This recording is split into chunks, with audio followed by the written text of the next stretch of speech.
Agenda tatekangayo status okiwulira yataddeyo status ngendo olaba status ng'ataddeko alaga ali lubuto kamukulabe oba yafuna omulubuto oyo mumagye gyali naye tosoava eno na lubuto alazibbaka kinga yagenza emyezi 3 kuba yagenda mu gwa mwenda nga gugwa mu 2 awo abayiraaka nga bali kati n'ekirala kyenjagala okiryalinga baleese ekifaananyi nga kiraga olubuto lwange lukomawa lwali lunene weeruti olubuto lwange olulaba naye ekifaananyi kye baleese nga kiraga nti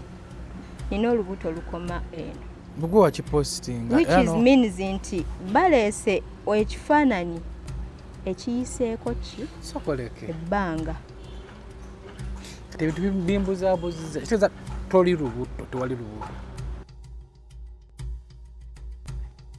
Bassebo ne bannyabo mbalamusizza amannya Maama Fiina akulira abasawo b'ekinnansi mu ggwanga. Tusobola okulabula abantu mwenna mu Uganda yonna n'ensi yonna okutwaliza awamu nti nina abafere abakozesa erinnya lyange ne babba abantu. Bali ku Facebook, bali ku TikTok, bali ku mikutu gyonna nga beefudde Maama Fiina. Maama Fiina oba onoonya obujjanjabi bwo bawetaaga bujjanjabi bw'obusisinkana bulenga wokka Mityana Road lunaku luba lwa Sande. Maama Fiina tajjanjabira ku Facebook, Maama Fiina tajjanjabira ku TikTok. Maama Fiina essimu ze zino 0772 45 89 64 ne 0782 95 17 21. Oyo gw'odiiringa naye ku Facebook oyo mufere si Maama Fiina.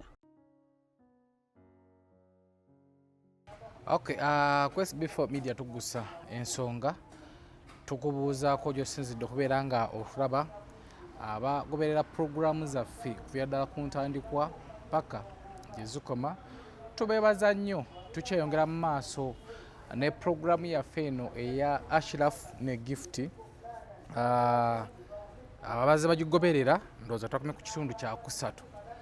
Kino kye tugenzeeko kitundu kya 4. Twadde tuli awo nga Gift atukubiragamba nti waliwo bye saayogedde neetaaga okularifayinga ensonga ezimu.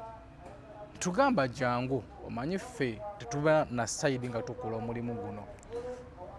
Buli muntu aba asazeewo okujja ewaffe aba anoonya mazima n'obwenkanya. So Gift yona ayogerwako muzze mu mulaba basinga magami mwala muyaaye naye ffe tetusala musango ate tetuba na sayidi. Mu bimpimpi Ashraf yatutuukirira nga yonna okwemulugunya ku Gift ono. Agamba nti Gift yali muganzi we era baali bonna ne bateeseganya. Gift nga yena ku kyeyo gye yali n'avaayo mu kubeera nga yava ku kyeyo awe yamufunira ne bateeseganya ebyokudda ku kyeyo addeyo. Kigambibwa nti Gift ono yali mu magye g'e Iraq era nga yali mu magye ga US naye ng'akwera Iraq. Kakati mu kuteeseganya nti ng'abafumbo nga abaagalana ne bateeseganya nti Gift addeyo ku kyeyo kuba mulimu gwe gukyaliyo ng'eno embeera egaanyi. N'asalawo Ashraf n'akwata miliyoni 3 mbone Gift enawo miliyoni 3 n'azimuteekamu okubeera nga addayo ate akuba ekyeyo. Mu bimpimpi nti Gift yalinako muganzi we era nga watwaze okutegeera nti Jala yali muganzi we. Naye mu bimpimpi yagamba Ashraf nti muganzi wange ono twayawukanamu olwaki muganzi woono yali talina yadde 10 kyamuwa ate ng'alya nnyo nga Gift ono yalabirira muganzi we nga n'ebintu byatwale waka ng'ewaka nga Gift yabigula ye n'alimba waka nti muganzi we yabiguze ate nga tebyali bituufu. So mu bimpimpi n'ayawukana ne muganzi we kubanga tewali kyeyali ateeka ku mmeeza. Awo nga tuvuddewo nti Gift ono n'asitula n'agenda e Iraq n'addayo e Iraq. Mbu mu kuddayo yono Ashraf kyawakanya agamba Gift teyaddayo yasigala mu Uganda essimu yagiteeka mu flight mode naye mbu mwana mu kugenda yamugamba nti essimu egenda kubeera mu roaming era wonookubanga nja kubeera nga nkufuna naye nze sisobola kukola ki kukuba. Before nga tandaba kuddayo olunaku oluddirira olusembayo nga agenda kuddayo mbu yafuna essimu Ashraf gwetwogerako yafuna essimu okussimu ya muganzi we nga egamba muganzi we gwetwogerako yono gwetulina wano gift ng'emugamba nti afunye accident ali mulago ayanguwe agende amulabeko kubanga ono amukubidde wa boda nti yanguwa ojja ne mulago nanyene essimu eno afunye accident nze ndi wa boda tewali amuliko. Ashraf olw'okuba nti abeera Nkowe gyali wala nnyo ne bodaboda gyalina tiriko ttala tasobola kuvuga natasobola kubanga agendayo mu budde naye nga lwe bamukubira nga bagamba nti ndi mu kkubo nzijja bwe ziba zingasanga mu 7 gwa kiro aba ali awo gift nga emmotoka eweta ewa Ashraf n'emmotoka nga eweta jjukira nga bamanyi nti agenze mulago kati aba aweta emmotoka nga eweta ng'eteekako amataala agenda okwekanga nga muganzi we nga zze n'omusajja ate omulala mu maka ge nga batandika kumenya luggi ono n'alaya enduulu mu bimpimpi nayogeddeko ne mukwano gwange oyo jjala baddenga mu ex woono ye yaŋŋambye nti omukyala ono baaliwo nga mukyala we anyway tujja kutuukayo so ono mu byatwogere mbozi yabadde empanvu nnyo okutoka kukoza ebitundu 3 nabadde ndiawo nga nkuira nga nti SB4 nina byesaayogedde mpa olukisa nkomewo nandulula ensonga eyo nti abakulu bali bayizo bayegasse nga bagalako ono na linnya lyani Jjala Trophy ne mugamba jangu otubuulira buli kimu kyonna kiggweeyo byebigere bino era ye gift ono gwe tuli naye naye nga tuli ku SB4 media tugusa ensonga abaaleetaza okuba nga balangana na SB4 namba zaffe ziri ku screen tukubeerako kukongwe na business yo wabegadde tugirange naye olina okubeera nga olina okugoberera ebigenda okugambibwa. Nze muzzukulu wa Kabajja ku SB4 media tugusa ensonga tusanuse okukulaba gift nange okusanga ssebo ogenda kwongeza ku ddoboozi kubanga waliwo ebiwoggana olunaku lwayiro lubi tusanuse okukulaba nange okusanga mu SB4 nabadde ndiawo nga nkubirako ku kasimu nga nti waliwo bye waleseeyo bye waleetaaza okubeera nga ate otegeeza eggwanga kakati olunaku lwe nasemba okubeera wano era olwasooka nakubirwa akasimu ako kanteeka ku pressure era neŋŋamba siyinza bukola ki butajja nasalawo nenzija. Ani yakubira? Nze nakubira. Ako akasimu kewankubira kozesa alinamu kirowoozo kijja naye we wankubira nafunamu ka pressure era neŋŋamba kanzije bwe nawuliramu erinnya eryo lya Ashraf. Mu bimpimpi nyinza okuba nga olwaleero lwogenda osemba okundaba wano era nga nzize kubuulira byonna bijja bitya kuba luli nagambakooko ebimu naye omuntu w'oba oyogera wabaawo ebintu byojja obuukabuuka. Okusookera ddala ensonga enkulu enyendeese wano kwe tuli yalinga erinnya ly'omuntu omu kuba SB4 nze sirina linnya lyakufiirwa n'ekirala sirina nnyo kyakufiirwa oba nina kyentya ne bweba bukedde ku makya nga nina dda tegwenkoze nze nnyinza obuteeraliikirira oba bansibye oba ki naye ate waliwo omuntu azimbye erinnya lye for a long era nga n'omumanya nze nasanga alina erinnya lye era simanyi bwatya bwe yalizimba bakyemanyi ayise mbingi okukola ki olizimba nga kituufu nga ngenda sooka okugamba mu byonna bye ngenda okujja nga nkunnyonnyola nti abantu bano tageti yaabwe okusinga eyinza okuba teri ku nze kuba nze sirina nnyo kyakufiirwa teri ammanyi ensonga enkulu nti batageti nze erinnya eddene lye lya Jjala kubanga Jjala kyemanyi talina kyabwe era takerangako ku makya n'ababba ngenda kuwa ensonga lwaki jjala yatuuka enkoowu. Kati nnyo nga tetunnatuukaawo mu bigambo bya Asharafu bye yagambye naye talina nnyera ya muntu yagala kwonoona ye ali ku ggwe. Tali ku nze. Lwaki agamba nti ali ku ggwe? Wamweganya kitabangako muganzi wo. Ekirala ozze ng'omulima nti oli lubuto lwe era waliwo wagenda wamugamba ssente ze wali badde omusasula oli lubuto lwe zigenda kwabirira lubuto olwo. Ekirala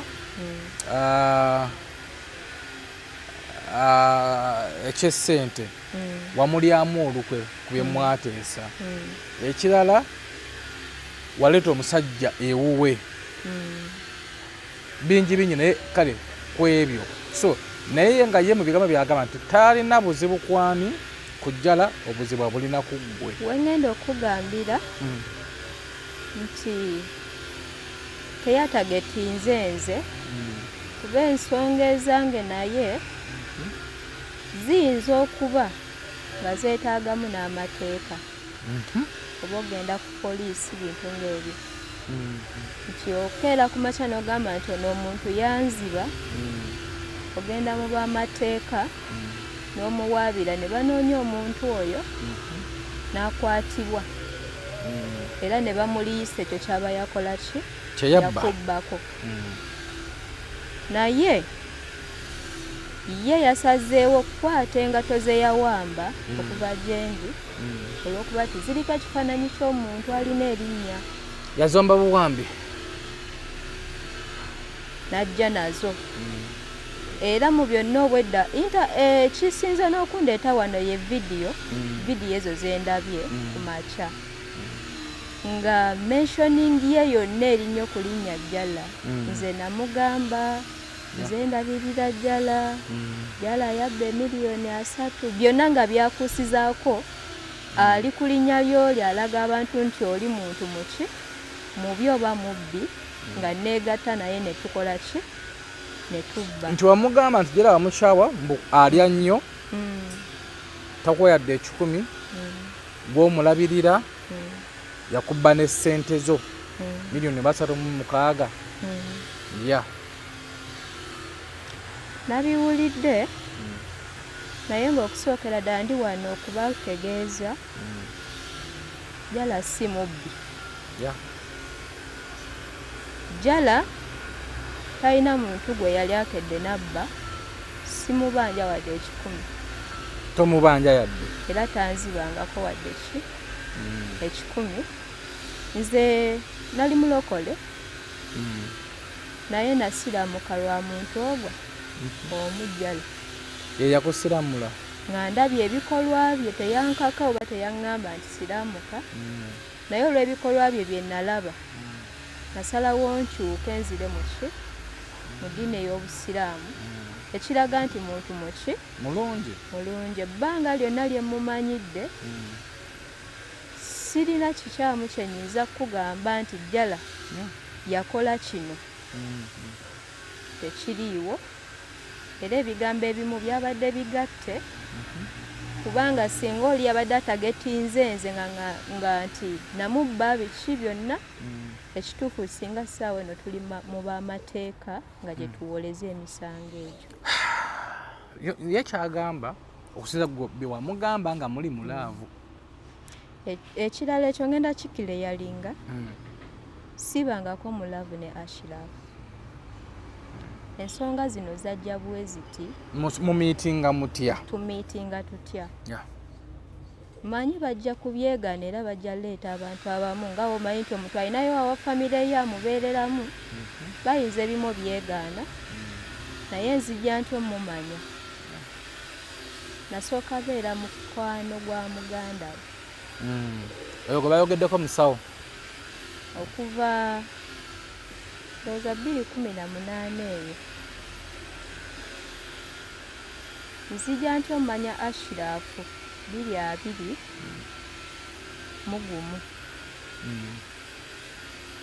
n'omulundi gwe nsooka omusinkana ate nali sikimanyi nti muganda wa mukwano gwange nali wano mu Lubijaawo nga nzira Nansana. Ne ntuula mu takisi n'egaana okujjula. Ne ngifuluma. Nfune ppiki. Lwe lunaku lwe nsisinkana ne Ashirafu. Wamufuna ye yakutwala? Ye yantwala. Ngoda Nansana? Nga nzira Nansana. Era gwe nali ngenda olabako. Kaakati wenkuba omukono ye yayimirira. Ashirafu? Bwe ntyo bwe nzija omumanya. Bwe natuuka yajja ayogera kuba ye muntu kuva olunaku lwe namumanya ayogera nnyo. Ayogera kino ayogera kiri. Ne ntuuka awo n'aŋŋamba nze bampita ani Tiifu. Ly'erinnya lye yasooka okukolaki okuŋŋamba. Era ebiseera ebisinga nze mbadde muyita Tiifu kozi ye yasooka oliŋŋamba. N'aŋŋamba nze bampita Tiifu Ssebyala. Konze nange yenze Gift. N'aŋŋamba oli muntu mulungi konze. N'aŋŋamba ne mugamba naye ye yaŋŋamba obeera eno. Ne mugamba nina sisita wange gwentera okujja okukola ki okulaba eno. Abeera wano eno awo nga osaliddeko awo ku Kyennabweru kansa ako. Ne mugamba gwe mbadde nziza okola ki okulaba. N'aŋŋamba awo we twejjirako ennamba. N'aŋŋamba mpa ku nnamba yo tufuuke ba mikwano. Konze kale kati ampe ennamba ze sinnamanya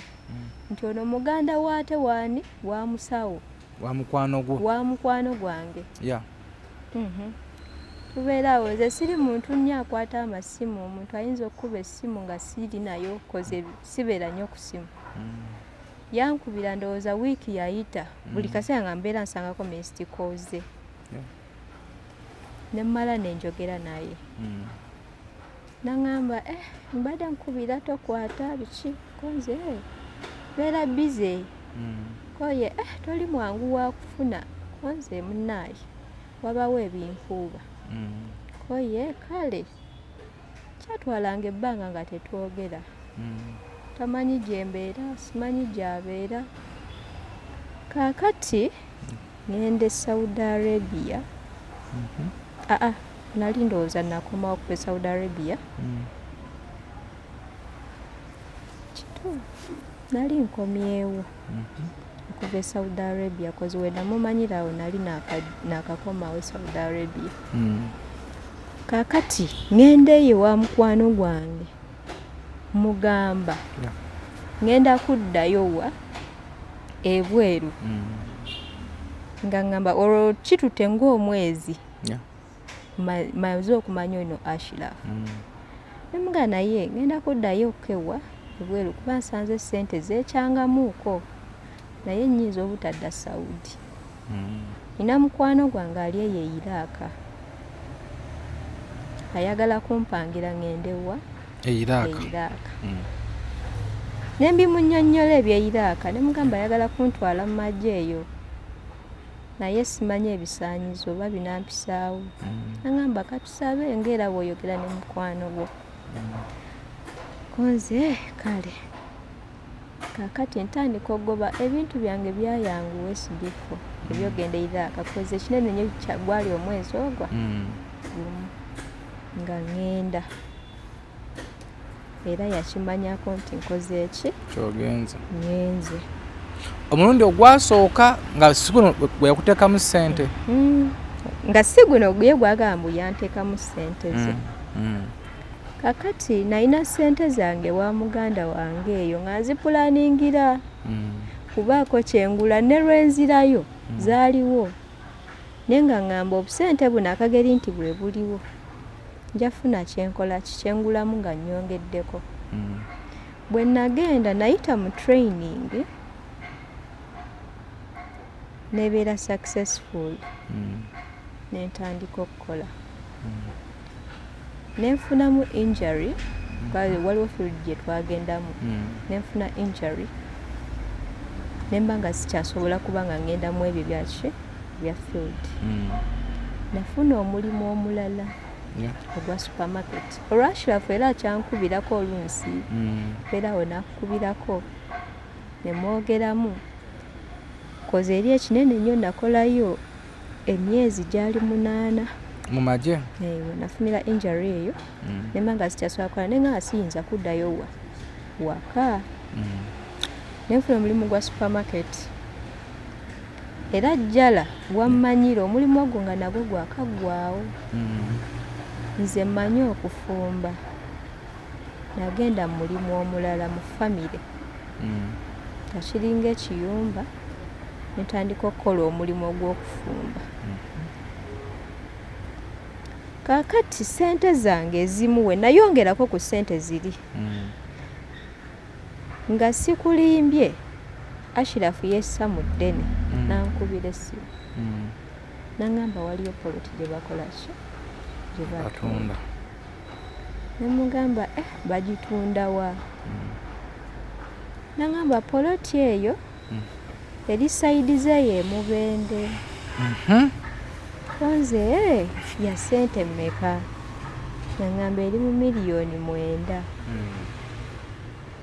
ne muganda we olwoze ekituufu sinaba mmanya nti bano abantu bakola ki beemanyi simanyi oba oli yamugambako kunze kubanza oli saamugamba kwono nti nina omuntu gwe nasinkana bwati ne bwati kozi era yali mukwano gwange naye nga emboozi era si ye y'amaanyi nti munyumiza buli kimu kakati aŋŋamba ebigambo ebyo nenzijukira nti ninayo obusente bwange nayogera ne muganda wange ne mugamba teeka sente bweziti ku ssimu bweti ngolo mwasemu ya Ashrafu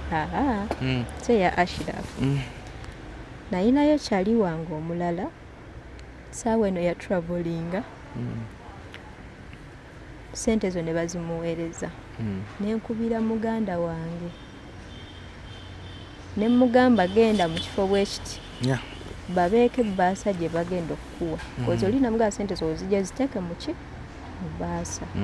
olwo oli namwesiga manyi mukwano gwange ate andeetedde ne pulogulaamu yaki ya poloti kati nenyo olwo Ashrafu afuuse mukwano gwo mu bigambo byotugambye nti nno yakkubiranga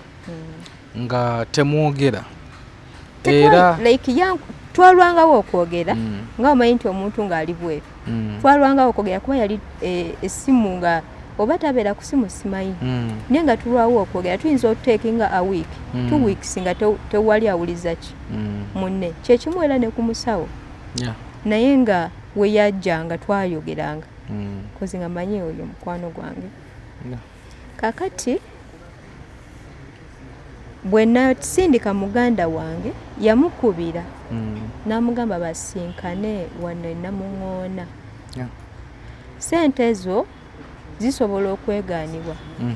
kuba kiyinza okuba nti newendeta muganda wange ajja gamba oyo bonna baki bayaayi ate ne muganda wo ono gwe nawa sente ezo zimuleetera sologa nti oyo naye muki muyaayi kuba tewakyaliwo oyinza oga nti tewali evidence y'amaanyi nti omuntu ono namuwa ki sente kakati bwe basinkane Namuŋŋoona bulo wange namugambako mumo eyo bbaasa gy'olina erimu sente miliyoni 8 oye kaale kakati mu bimpimpi already nayinawo obusente bwe nalinawo Ashrafu mabega koze era yajjako okunganga ninamu obuzibuzibu biki n'omuwala mpolayo akasente zaali 800 kati nno Ashrafu wamusanga nakwennamba ng'akututte kuba wa booda n'atuuka nakubanga essimu kumala wiiki nnamba nga temwogera amangu ago tumala ne twogera omwezi wawo ne gugwa then kwe kutandika process ene ey'Iraq gye emyezi 2 neŋŋenda era yankubirangako nga mukugenda Iraq mwabe mufuuse ba mukwano nnyo n'Ashrafu twali era twogera kakati tufuuka nnyo ba mukwano nga ndowooza mmazeeyo emyezi nga 6 awo abeera ankubirako twogera kakati omulimu guli nagumalako emyezi 8 nenvaayo kwegenda kugwa supermarket nagwo ne bagunnemesa nga omanyi abawala biki nengenda ku mulimu ogw'okumeka ogwokusatu kakati ku mulimu ogwo ogwokusatu weyamanyira ennyo okufuukira ddala w'emikwano era ndeetera ddiirwa eyo yaki so weyakumanyira eya poloti okufuuka bamukwano ennyo naye ate before nti munafuuka bamukwano nnyo walaba muwalayo emitwalo 8 emabega emitwalo 8 nagimuwola nga nkyali ku supermarket kozi yajja naŋŋamba ayinamu obuzibu oba lyali bbanja actually linza n'okuba nga lyebbanja lye namusanga nga eryatwala enanga muntu ye kozi yanga ayina ebbanja oba biki nekitegeeza nti mbisaayo ssente womuwolera gino emitwalo 8 waite munafuuka nnyo bamikwano nnyo twali tetunaba nnyo naye nga ole omuntu ng'oyogera naye kamuwole kozi yali andeetedde ekizibu kye ekituufu omuntu w'obeera ebweru obanga omusiru nti buli ajja nga yeetaaga ssente oba omanyi weeziri okwata ng'okolaki ng'omuwa kakati enkolagana yange eva eyo so poloti mwagigula poloti eyo okukakasa nti teyagulibwa ssente bazimala ozimuwa mbazi wa Ashirafu nga mugamba Ashirafu ssente zo akageri nti waliyo obusente buli yongerako ssente ezo zikole ki ziwereko zaalimu amagoba naye ebbanga lye yali amaze nazo kitegeeza yali emaze owera miliyoni ne mugamba yongerako essente ezo tugule poloti gye wakoze eki gye wagambye ne mugamba naye nja kusindikira muganda wange kati olunaku olwalina ogulibwa poloti yava ku ssimu era tebasobola connectinga na muganda wange ate nga muganda wange yakoma na mu kkubo tebasobola connectinga awo nentwala omwezi nga simuwuliza ng'essimu ye teriiko simufuna nga amaze omuwa ssente kakati nziramu okumufuna nga ŋŋamba nti yakubira muganda wange essimu nga teriiko ye n'agenda n'alaba aba poloti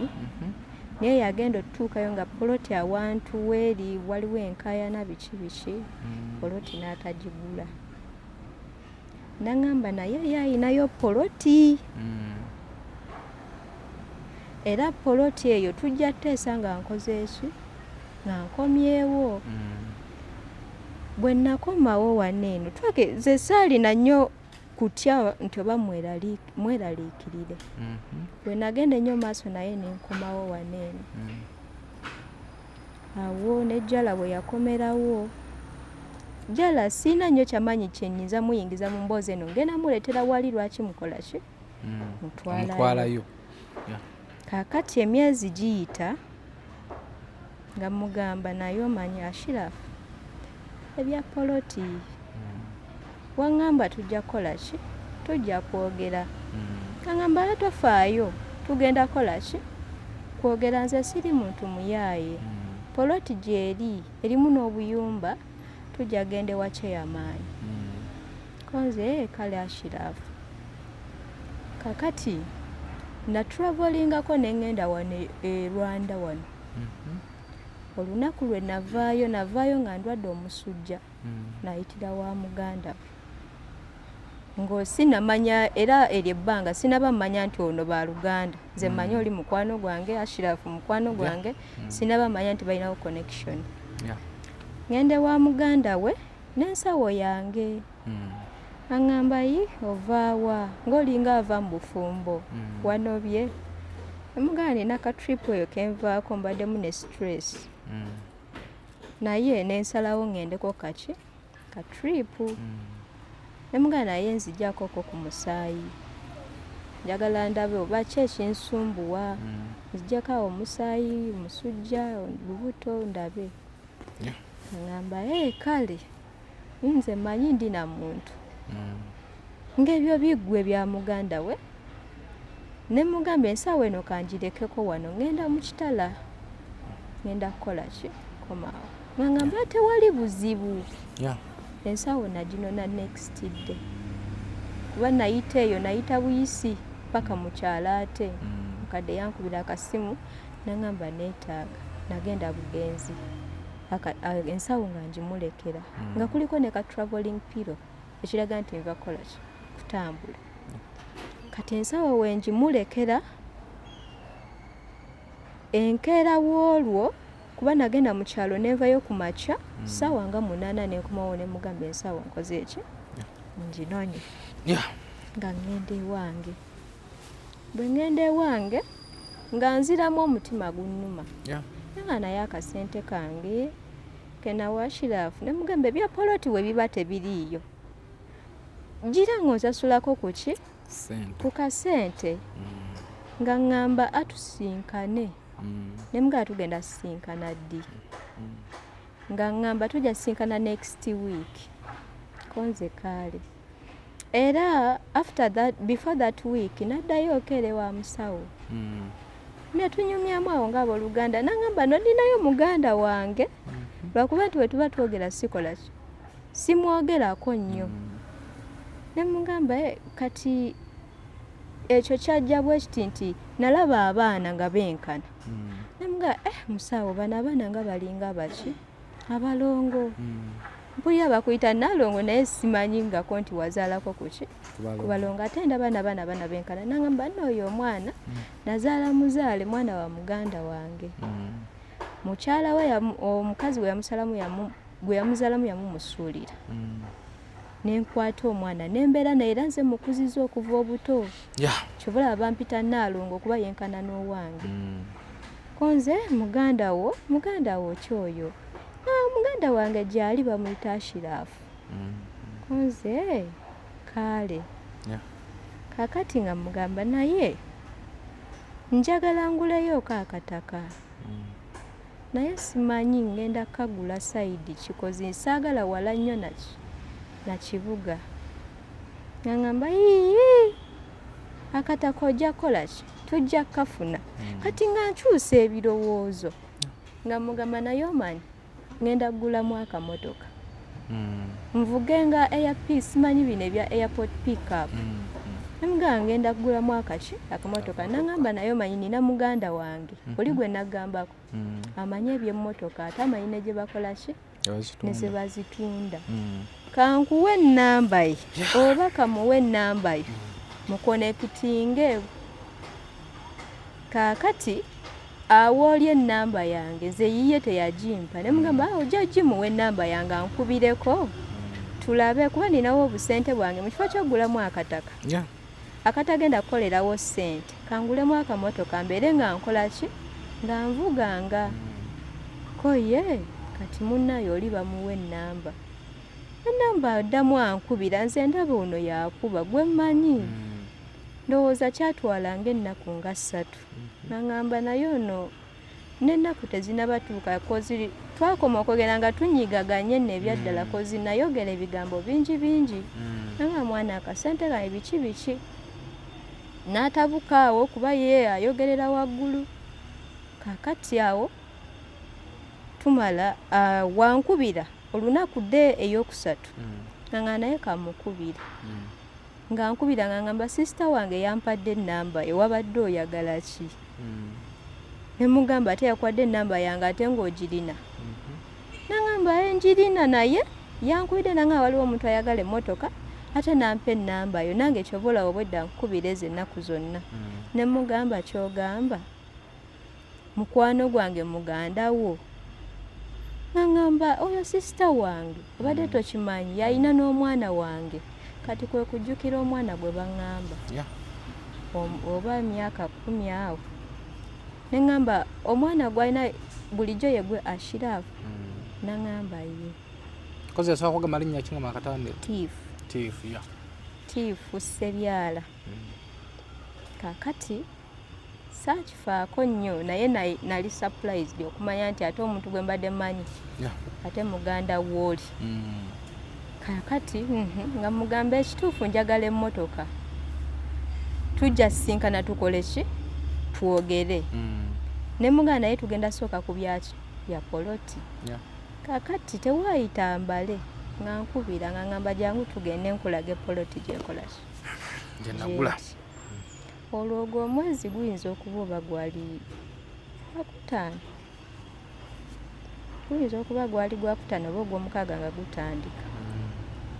last year nga tugenda nga ngamba ojja tuukayo gyalabayo walungi nga ntuukayo kituufu poloti nga njiraba. Poloti we nagiraba mulimu ennyumba amugamba poloti siki simbi nga ŋŋambeera okulaga nti nze nkwesiga saakola buyaayi ŋŋenda nakuleeta endagaano maama yazirina konze kale naye endagaano ne wooba ozireese twetaaga okyusa ki amanya kozi waŋŋamba ogenda kumpaamu wano naŋŋamba ebyo tujja byogerako olwo atandise okyusakyusa ki ebigambo ne mugamba kaakati omanyi kati nafunamu obuzibu awaka ne mugamba ngenda shifutinga kuba eno ennyumba kuliko ennyumba nnyingi ngenda shifutinga nkoleki nzije eno ne mugamba naye Ashirafu kakasa nti poloti eno okolaki ogimpa oba si ekyo nziriza ssente newozasulako ki mpolampana okukakasa osobola n'okujja n'obeera eno okulaga nti ze siina buki buzibu kaakati bwentyo bwe ŋŋenda okubeera enkoowe naye nga saagendayo okubeerayo nga mukyala we nti ndi mufumbo naye kaakati mbeerawo mwezi gumu ndaba tewali kigendawa mu maaso kati lumu nga mugamba naye saabeerangayo everyday wadde waliwo nali ntaddeyo staafu wange naye nga sibeerayo everyday mu wiiki nyinza ogendayo emirundi ng'esatu oba ebiri nga mubere mu luumu yeemu obanga luumu eri emu eri separate kaakati waliwo luumuzi endala bbiri kwaliko eyaggwa n'etaggwa era ennaku zonna ze nabeerangayo yabeeranga eri mu luumu eri tetwasulako ku buliri butya bumu yalinga mu luumu ye nga nawe oli mu luumu yo naye nze saabeerangayo kati akageri nti omuntu yalina access ku nju alina ekisumuluzo nze bwe nalenga oluusi siriyo maybe yasulanga eno naye nga sikolaki siriyo nti oba tusuzeyo bameka babiri kakati nga ndaba omwezi gumu guggwa tewali kikolaki kigenda mu maaso namugamba Ashirafu njagala nguleyo akamotoka nga bwe nali nakolaki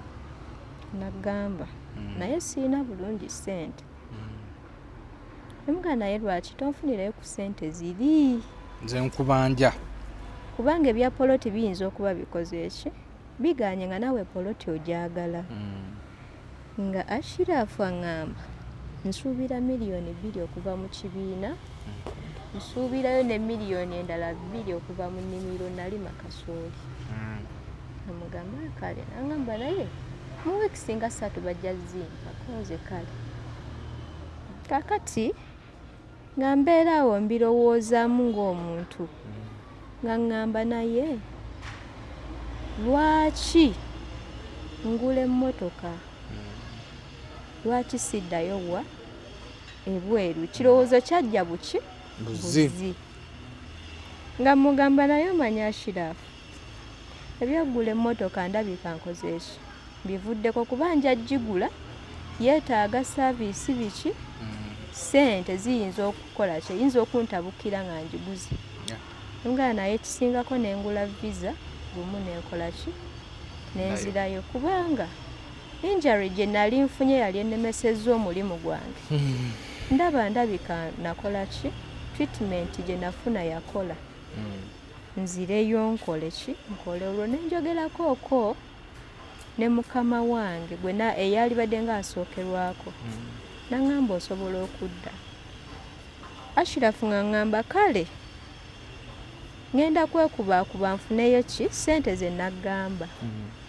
Ekibiina kituuka nga baamubba, teyafuna ssente ze yali asuubira mu kibiina. Nga ŋŋamba nina kasooli mperekera, nga tugenda nga mugamba kale kuba yaŋŋamba mperekera tugende kasooli mutunde nga wali ssente nkole ki nzikuwe. Nga tweteeka mu ddene nga tukola ki nga tugenda otuukayo nga Gayi yabuzaabuza kasooli teyamulima. Nga mugamba Gayi yakubba kasooli ekituufu taliiwo, abuzaabuza ate kasooli sinza muyina ate waliwo ali ku sitoowa ate biki. Kati nze nga nze nakozesaamu ku bukambwe ne mugamba mwana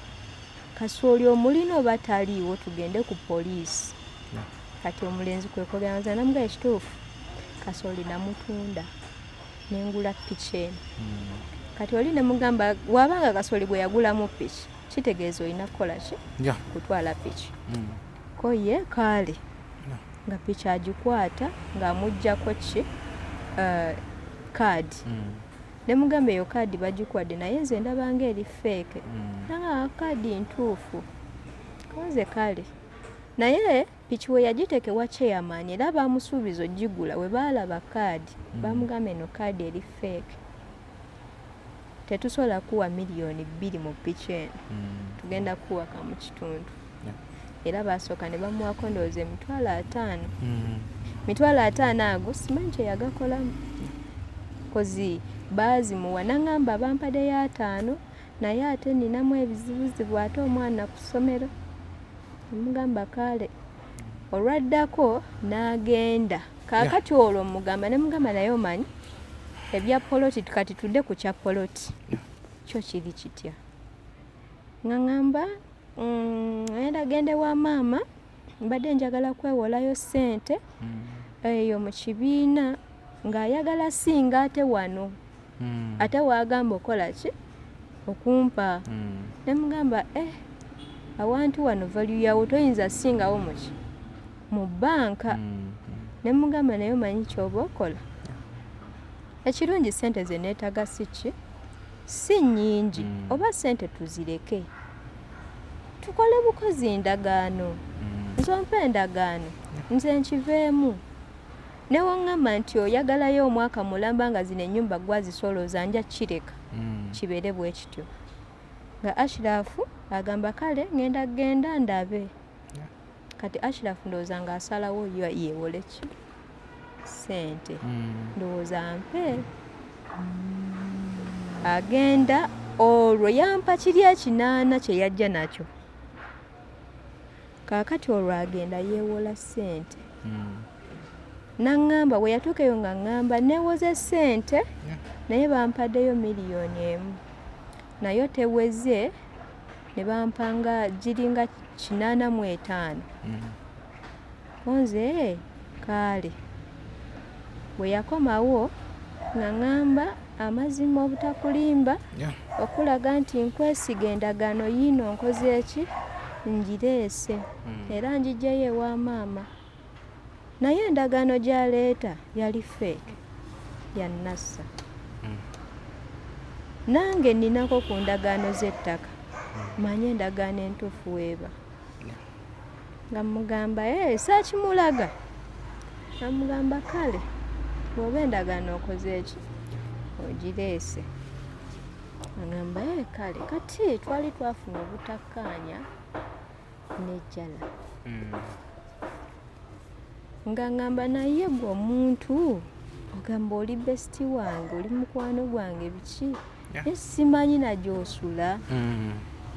Gw'olaba ekyo ddala kimeekinga sensi. Twagenda ekanyanya tewanyingiza mu nnyumba nayo kati gy'oli simanyi. Omugamba kale ongenda kutwalayo wa gye mbeera. Olwo naakafuna miscarriage era Ashirafu yabimanyaako ya miscarriage. Kakati nga ntegeka olunaku lwe nasooka otegeka teyajja jala teyajja nga ntegeka olunaku oluddako Ashirafu namugamba. Ne mugamba nno akageri nti nze mbeera wano ani jala agenda kujja koleki alabe gye mbeera kozi ayagala laba gye nkola ki gye mbeera mu nju omwo sisita wange yali ankyaliddeko mulundi ogutali gumu brother wange yagendangayo oluusi nga siriyo ne mutumayo ne muwa ebisumuzo ne mugala agenda okole bwoti genda ogulewo ziri ruumu ng'olwo ntandise otreating awantu awo mmanyi nti anytime wasobola okukyuka ne wadda muki mikono gyange olwo tutandise noteesa ku erika wano waggulu kalina amazzi gagendawo ne mugamba tugule amabaati tumalirize ekikomera tuteekeko geeti nga ntandise okubirawo plan zange kyobala luli nagamba nti it was like partners kuba nali nesuubi nti oli yansuubiza awantu awo wagenda kudda mikono gyange naye ye ekituufu si kye yali aliko wadde yali abiŋŋambye awo wenkakasiza nga amaze oleeta endagaano eri feeke kakati olunaku jjala lwajja ye agamba nze nakuba amasimu ne mugamba ndiwa ndi Mulago era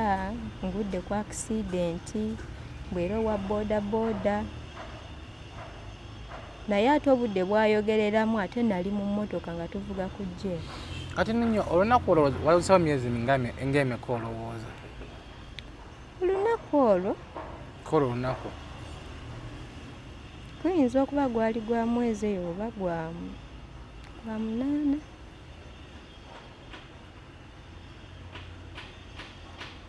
kiyinza kwakaita myezi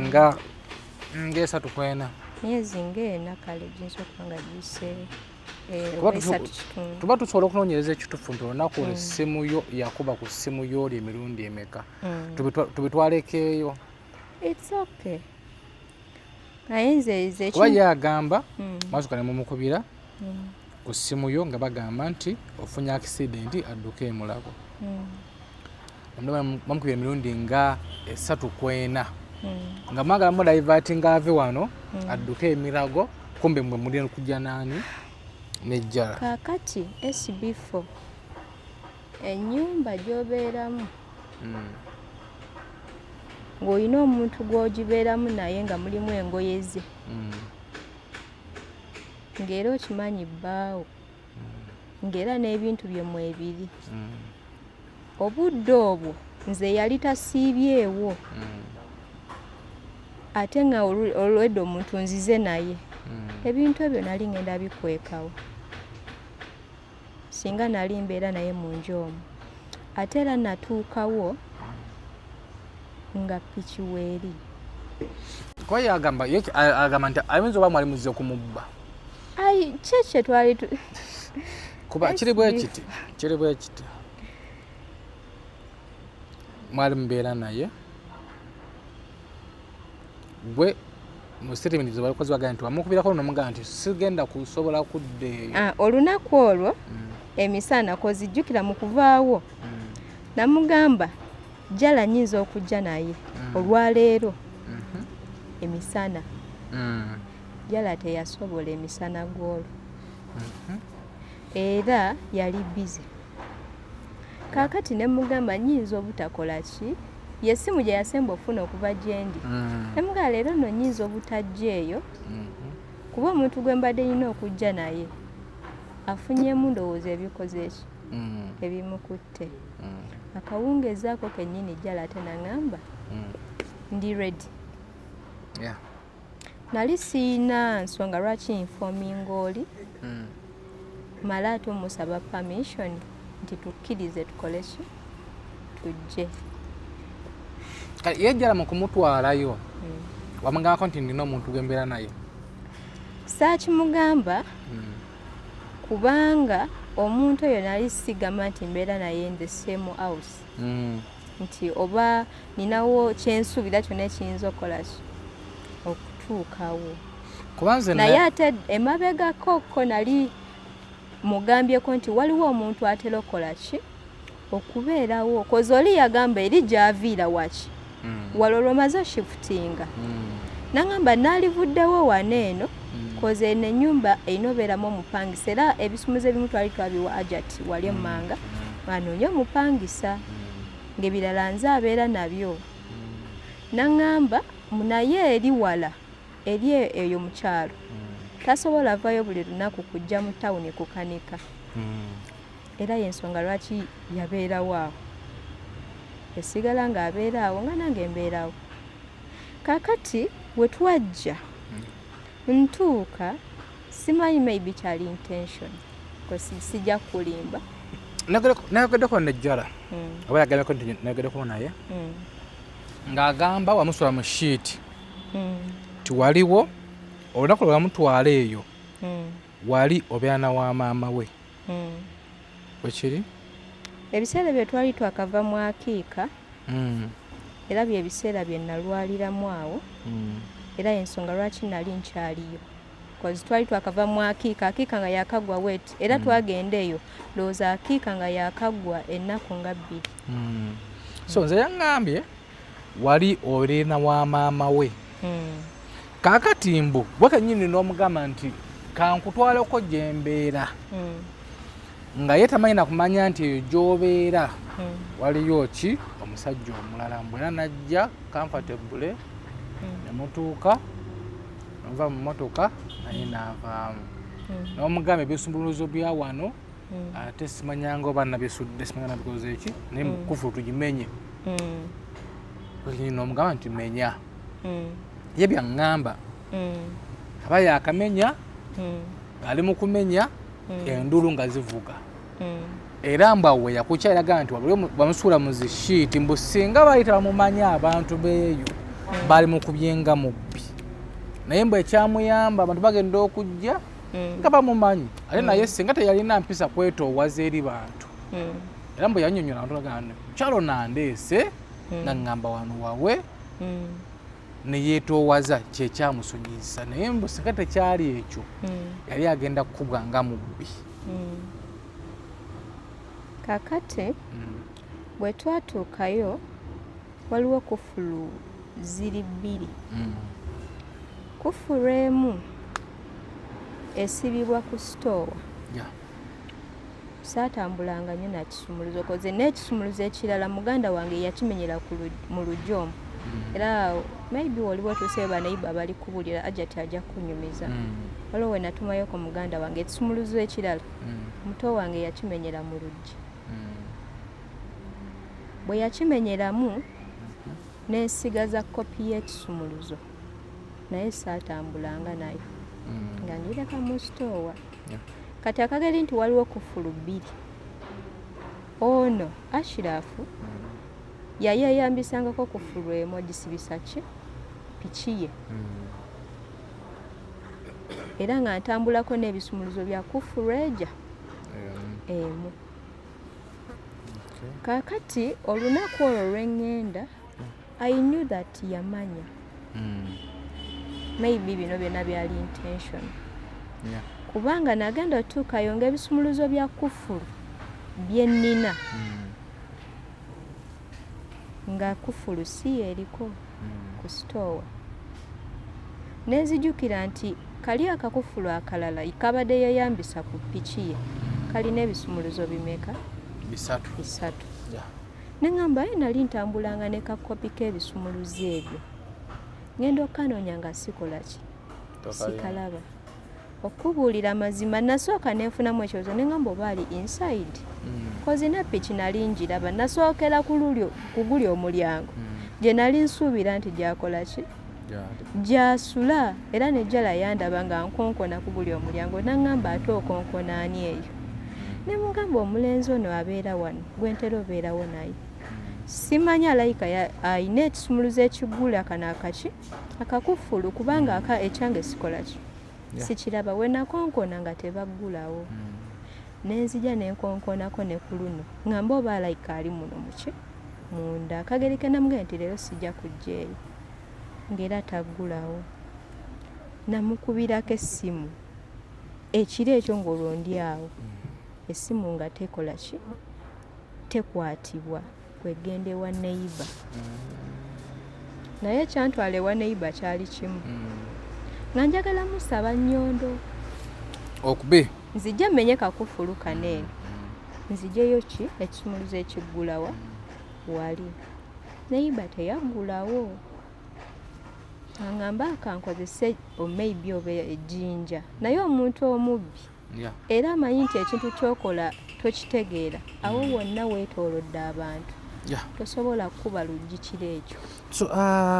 kuba ate n'amataala g'emmotoka era gaaliko teri mubbi ayinza teekako mataala ga mmotoka. Kituufu. So ogambye nti bino byonna webiri wayiseewo emyezi ena. Giyinza okuba giyiseewo ena. Jala akyali mwami wo? Jala sigenda muwaayiriza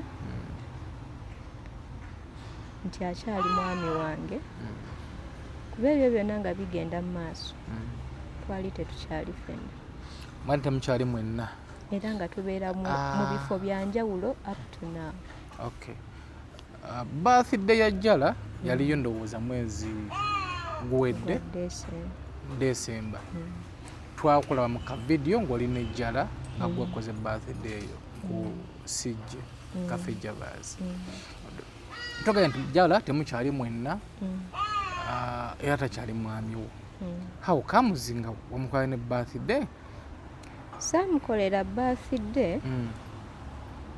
naye Jala teyafuuka mulabe wange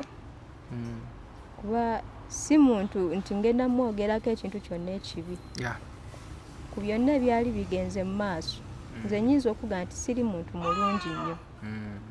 era nnyinza okuba nga muyisiza mu bingi naye Jala teyafuuka mulabe wange. Teyanyiigirako to the extent nti oyo waalinnya sikola ki sirinnyawo. Twasigala nga twogera Jebale, how are you friend, bintu ng'ebyo. Era nze namanya nti olunaku olwali olw'amazaalibwa ge ne mugamba omanyi twalitambuddemuuko kuba amazaalibwa tewagakuza ate ennaku zaakola ki zaayitako dda. Njagala tutambulemu tugende ku ki ku mazaalibwa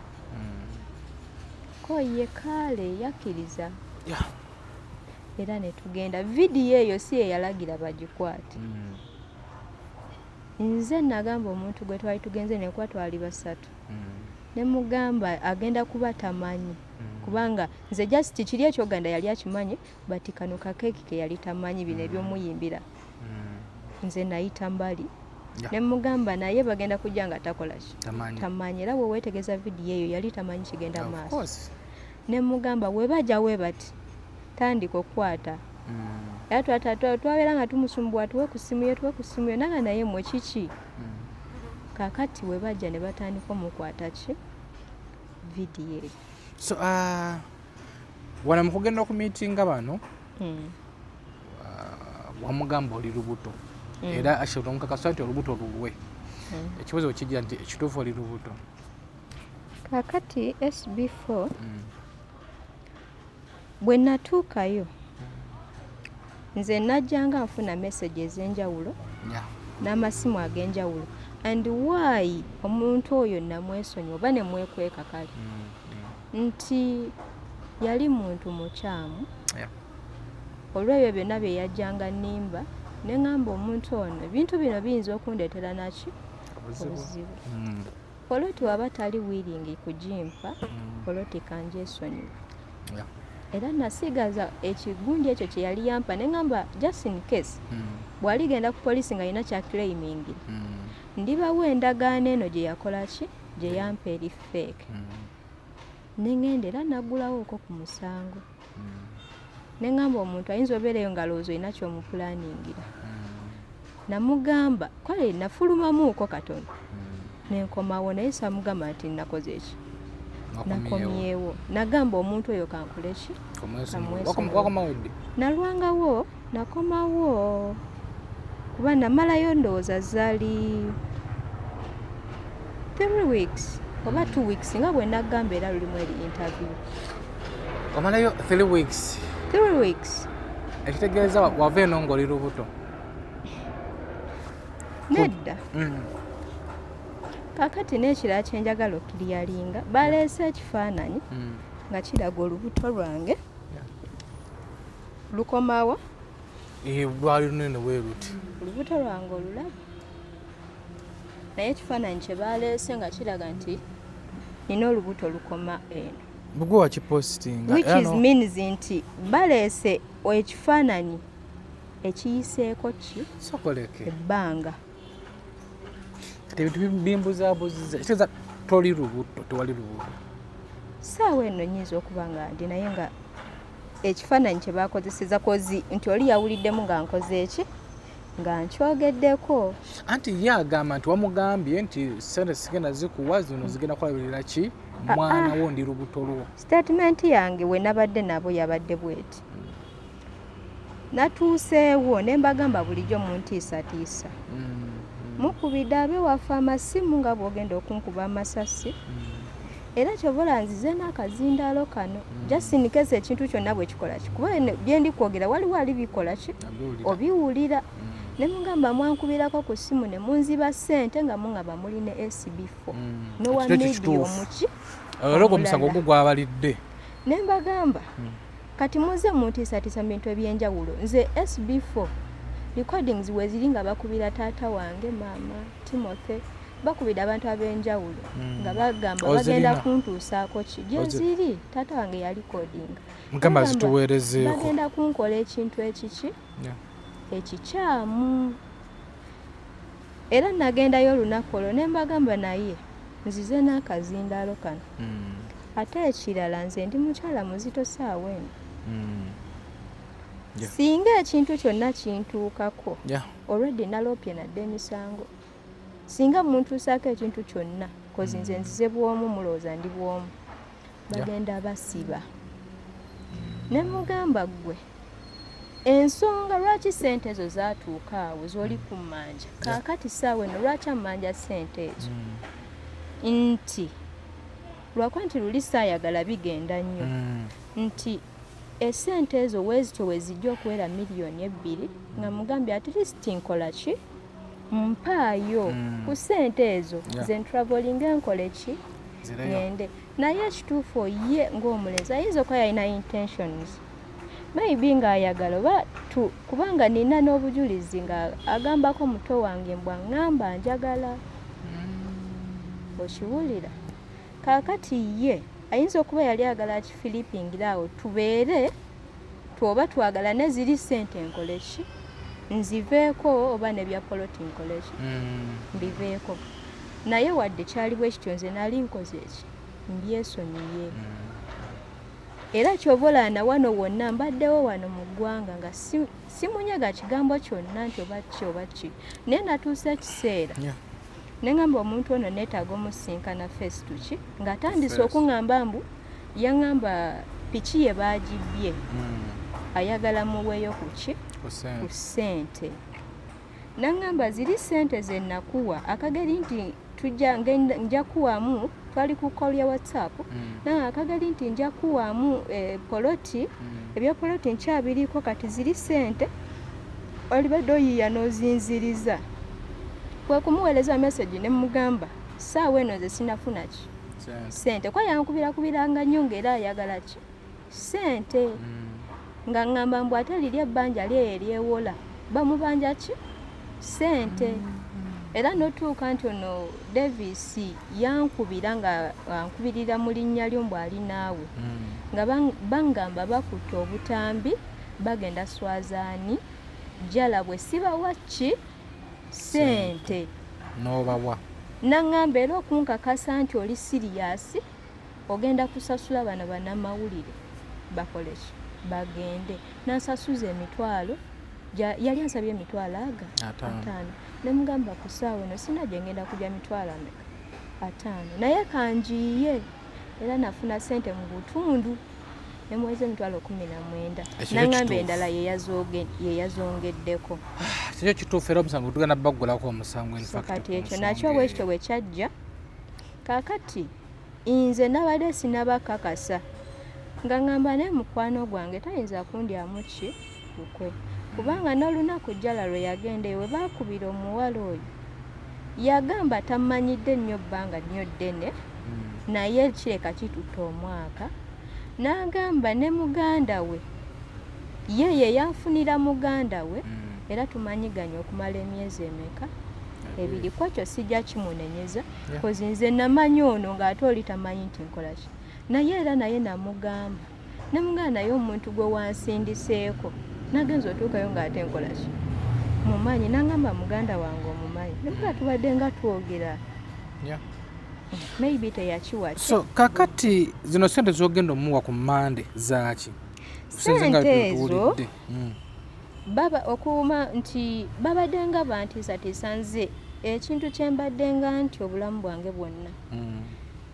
nti kuba nali nfunyeeko n'amasimu kozi jala ayinza okuba nga ayina abantu abaagala omupuutinga down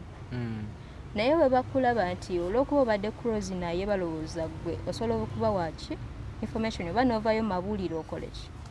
omukube batandikire ku ekyo so kaakati neŋŋamba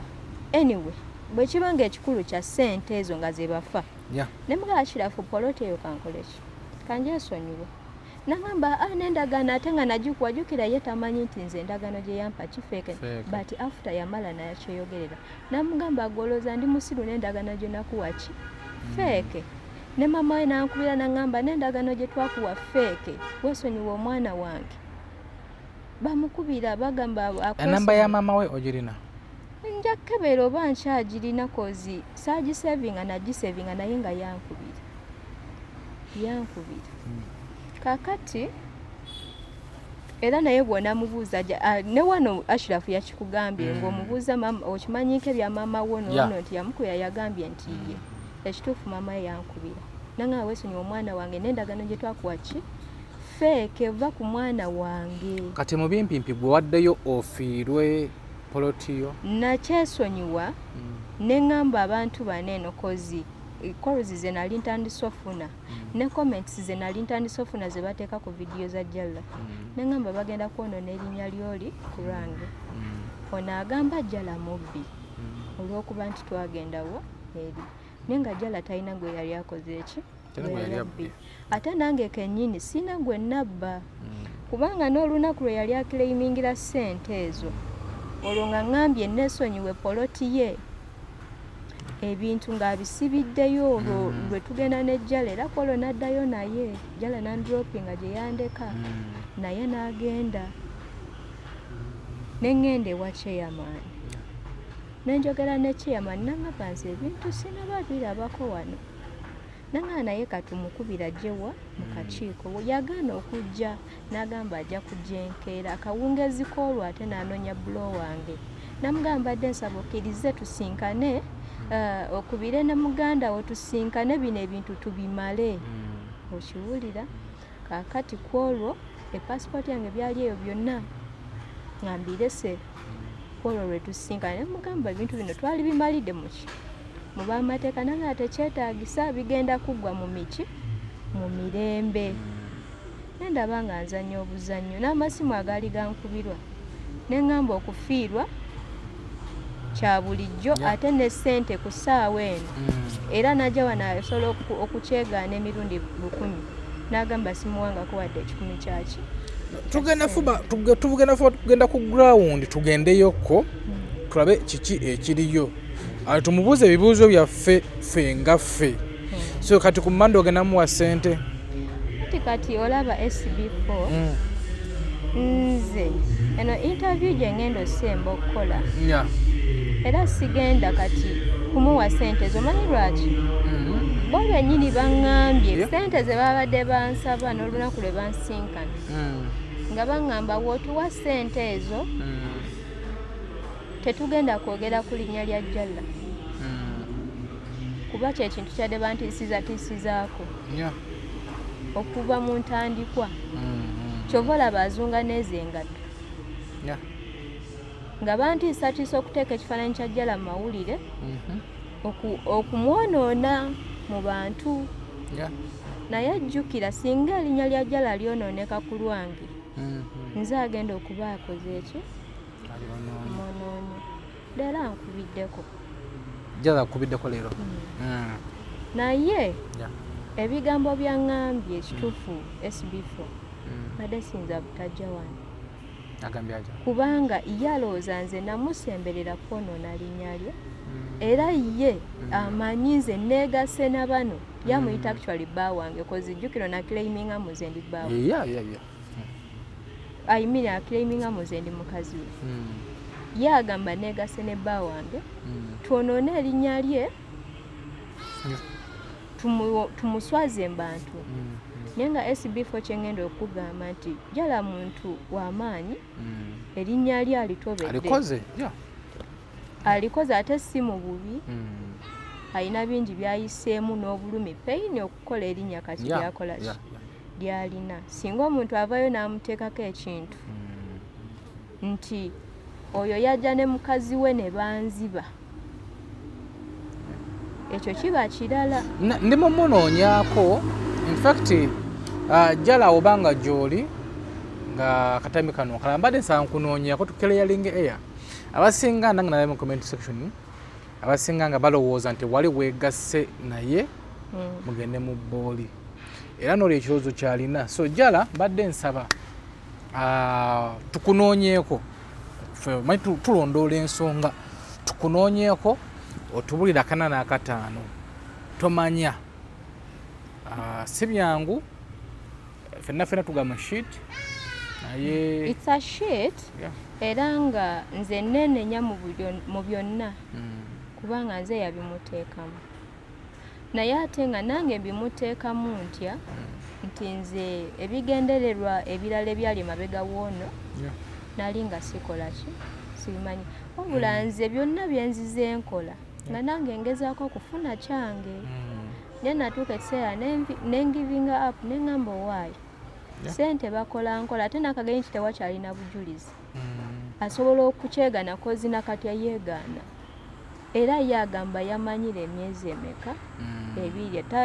takkiriza mbu nali mumanyi before so kati akyegaanira ddala nti nze nkola ki mubanja era nga n'ezo sente ze yampa ayagala nkole ki nzimuddize sobola nadde mugambye kubanga yaŋŋambye singa totuwa sente ezo tugenda kuteeka jjala mawulire nze siriisangako ku jjala naye mu vidiyo yagambye nti jjala nze simanye nze nali muliisa biki jjala musajja eyeekolera alina omulimu gwe ali stable yeetuusaako buli kyakola ki kyayagala si musajja munafu nti musajja wakulabirira ye yeerabirira kola bwoti tula mu kamera wetondera ejjala nga bye badde oyogera wano eno kuba ye endowooza ye yali badde nze mukulowooza kwange yamanyi nti wamuseetinga n'omusuula mu mbi so tunula mu kamera omwetondere jala yinza okuba nga nkumanyidde akabanga oli mukwano gwange nnyo era kyemmanyi friendship eyo eyinza okuba nga tegenda kuddawo okusinziira ku bigambo bye tusembye okwogera olwaleero naye ekintu kimu ekintunuza mu kamera olwaleero kwe kwogera amazima na buli kimu nga bwe kyajja nokiliyalinga nga nkwetondera n'ogamba ensi nti jala si mubbi talina gwe yali abbye jala tanzibangako ng'ebigambo ebyasoose okwogerwa nga biva mu Ashraf ti jala yanziba jala talina kye yali anzibye era ndi wano kiliyalinga linnya lye eri mwenna babadde bawulidde interview eyasoose wabula kyemanya ebintu bino byonna byekusiza ku ssente ezaweebwa omuntu naye nga ayagala kati ndowooza biggweewo bwentyo nga nze sina kyenfunyemu naye nga jala kwetondera okubanga erinnya lyo lifulumidde mu bintu bino eno kuba nze nabikuteekamu era nsaba onsonyiwe obako obusembayo bwosooka okugamba Ashraf kubaga eno interview gyosembayo okukola kukya sente kuba okugamba sente togenda zimuwa obako obusembayo bwosobola omugamba eno interview yeyokubiri era gyensembyeyo okukola SB4 ne munaba munoonya sijja kujja kuba ebyange biweddeyo Ashraf kyengenda omugamba kiri kimu nti neyanziza byonna neyanzeege ekirala ekyabadde kinkumpeesa ssente bulijjo zonsaba ng'ontiisatiisa ku lw'erinnya lya Jalla olwedde evidiyo leero zifulumye ku makya kwe kusalawo nveeyo njogera ebigambo bino nkiriyalinga erinnya lyani lya Jalla bulijjo lyentya okuvaayo abantu olowooza nti Jalla muyaaye oba yali abbyeko ku muntu so sigenda kujja wano ku Monday koze ekyadde kindeeta ku Monday kujja na miliyoni 2 bulijjo zonsaba ebintu bino butafuluma mawulire kati siina nsonga ebensasuza ssente era SB4 kugamba amazima mwe muli badde mbogenda mu maaso n'ebintu bino naye nze sigenda kuddamu bibeera so kakati wewaddeyo ofiirwe polotiyo eri gwejabeera Ashraf gyabeera okugamba ensi yonna buli eyabadde alabye ebintu bino tisaawa eno nze ate muntu atalina na bujulizi bumala nti newe najjayo muganda wange asobola omwegaana kuba newe yazimuwera tewali wakwata vidiyo siga nti zaali za message nti nja kujjayo message kitegeeza ezo zakola ki zagenda muganda we ne wanajja waneeno era agenda kugamba ebintu bye bitya bye bimu kitegeeza nti ssaawa eno newe mba nkilaimingira ssente zemubanja oba poloti gye yali yansuubiza amazima ga Katonda mba ndi kafu era ekinzijeyo si kubanja si kukola ki wabula okubuulira abantu bino ebintu byatuuka bitya eno Jalla biyingiddemu atya n'okuba nti nze nali mwesonyiye ebyo oba kufiirwa nkole ki nfiirwe so essaawa zino Ashraf alina engatto zo alina ebintu byo alina engatto alina nnekayo bubaka ki bw'omuweereza obubaka bwe ngenda omuweereza nti ebintu ebyo yabiwamba okuva mu bintu byange sitaafu wange yali eyenkoowe saakerako ku makya n'ebimuwa ate SB4